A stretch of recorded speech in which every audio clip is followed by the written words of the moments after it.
Hello again, this is Doug, the 2-Minute Gardener, and happy Mother's Day to all the moms, grandmas, great-grandmas out there.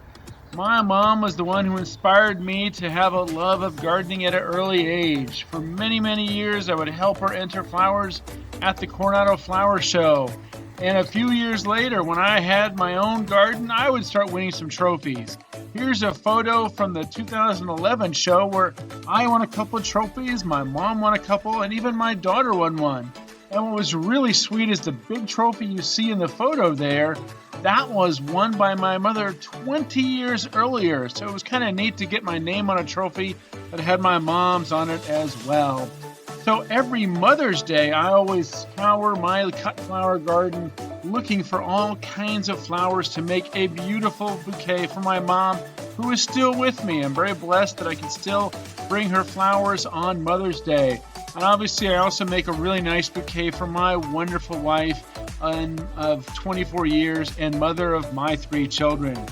So let's take a look at what I have in the old cut flower garden.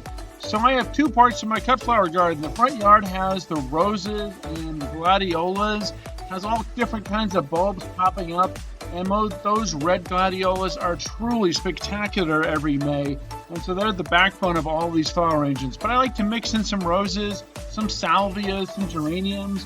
Here we are in the backyard part of my cut flower garden, which is also my hummingbird garden, and you can see we have some Kangaroo Paws, the pineapple sage, which has wonderful foliage. It doesn't bloom until late summer, but it's still a great foliage plant for cut flower arrangements. And of course, the Mexican bush sage there, throwing up a million purple blooms that are pretty good cut flower blooms. And then I like to use that rose-scented geranium as filler for my arrangements.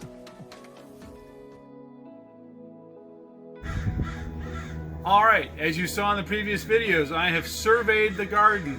Well, it's the day before Mother's Day. Happy Mother's Day to all the moms and grandmas and great-grandmas out there. And so now it's time to put together my annual big bouquet of flowers for my garden for both my wife and my mom.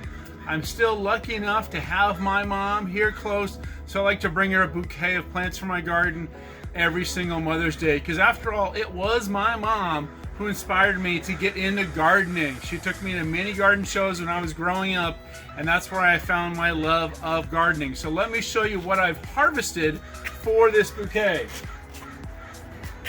So first we have some lovely dahlias. These guys had never stopped blooming since last winter. And then we have the purple butterfly bush. This is Hot Buzz, really fun color. And of course, rose-scented geranium, a great filler for every floral arrangement I do. It is blooming this time of year, but the foliage is so fragrant, and it's a great filler for these flower arrangements. And this is cooking sage. Now, cooking sage is not just for cooking. In springtime, it also has these wonderful little pink flowers. So it's also a great plant for using in floral arrangements because you have the flowers and you have the wonderfully fragrant foliage. Oh, and I forgot to mention, in this bouquet, I have some red Kangaroo Paws. These are a great cut flower, a great hummingbird plant, very drought tolerant. So this is red Kangaroo Paw.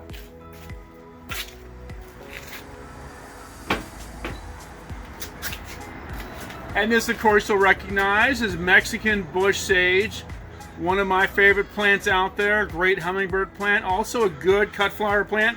This is actually a vase that used to belong to my grandmother. When she passed away, it was given to me. I cherish it always. This is a wonderful little vase from my grandmother that she always used to put flowers in that her husband would give her. My grandpa was a wonderful gardener as well.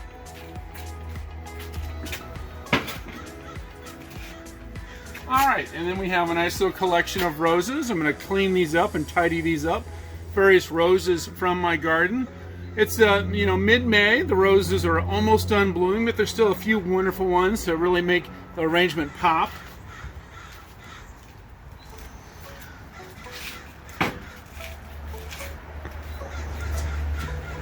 This year, my white licorice is just gone crazy. This is a floribunda rose called white licorice. It is blooming like crazy with all these wonderful floribunda sprays. This is what a floribunda does well. It produces a massive spray, and they're just starting to open up. These will look really spectacular for the next couple of days in the arrangement.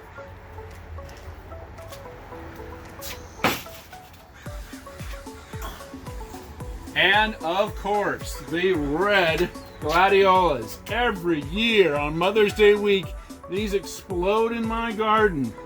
I have about 5 different colors of gladiolus, but the reds are the ones that always bloom on Mother's Day. Well, those are all the flowers. Now it's time for me to actually put in 2 arrangements together and make it look fabulous. Alright, I am done with all the flower arranging, and admittedly I am not the best flower arranger in the world, but that's not really the point. The point is to give my mom a beautiful bouquet of flowers that I grew in my garden to show that I was paying attention all those years ago when she was teaching me how to grow beautiful things. So this is the arrangement that I made for my mom with the dahlias and roses and gladiolas, kangaroo paws, some geraniums, some Mexican bush sage, and some other really wonderful filler type plants.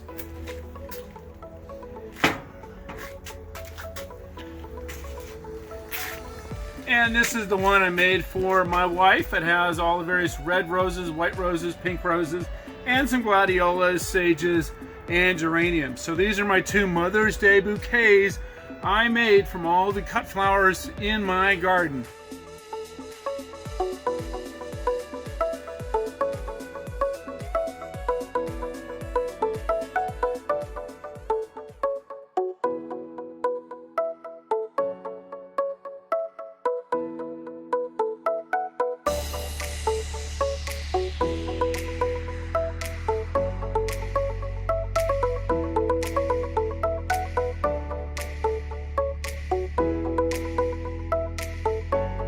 That's all the time we have for today. This is Doug, the 2-Minute Gardener, saying thanks so much for watching, and make sure you smash that like button and hit subscribe. Till next time, have a great time in your garden. This is Doug, the 2-Minute Gardener, saying thanks again for watching.